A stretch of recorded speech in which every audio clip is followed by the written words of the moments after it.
Hello and welcome back to Inside Out with Chris. Today's short and spicy 5-minute solo episode is going to bring some fire.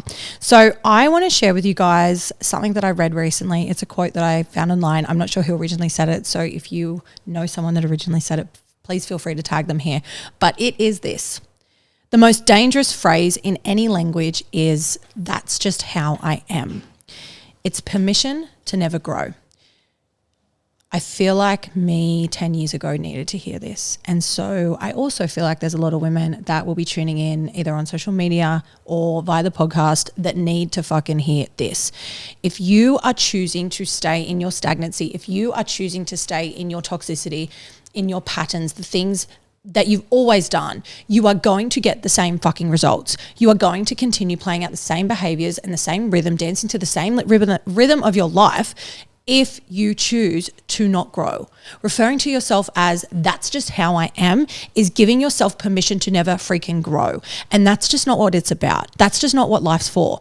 We are supposed to move as humans through different seasons, different phases, different chapters of our life. We are supposed to push and propel ourselves forward. We are supposed to have different emotions, whether the vibrational frequency is something of joy or whether it's down here in sadness, it's irrelevant. We are supposed to go through things with rhythm, right?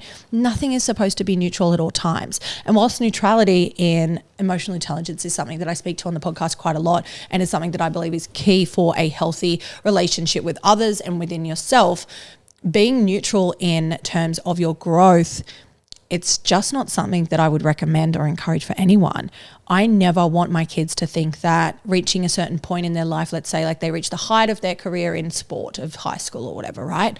I never want them to think that that's it, that's as good as it gets. There's always room for more. So I'm going to ask you some questions here to prompt you and provoke you and pull you fucking forward. Where in your life right now do you feel like you are not giving yourself permission to grow? And I don't want it to be just one area. So when we talk about growth, a lot of times women will feel like it's just in your health or your goals in health, right? So the gym, fitness, fucking all of that. But what I want to bring to the forefront of your mind is there room for growth in your relationship right now? Is there room for growth in your finances right now? Is there room for growth in your career, in your friendships, in any environment or any table that you're currently sitting at in any freaking area of your life? Can you give yourself permission to grow? Because what you're not changing, you are ultimately choosing. And coming back to a previous podcast episode, a solo app I did a couple of weeks ago, you are the only one responsible for change. You are the only person that's going to make life be different if you want it to look different. You've got to stop externalizing your validation and making other people be responsible for where you want to be. You have to start taking full accountability, full radical responsibility, and shifting the gears, building the momentum where you want to go. Stop relying on the rest of the world to catch up with you, or stop relying on the rest of the world to give you that permission, because it's not coming. Like literally no one cares. No one cares as much about their goals outside of you. It's just you. I hope this short, spicy episode has helped you today. If it has, please make sure that you share to your social media. Don't forget to tag me at Inside Out with Chris, and I will see you next week. Bye.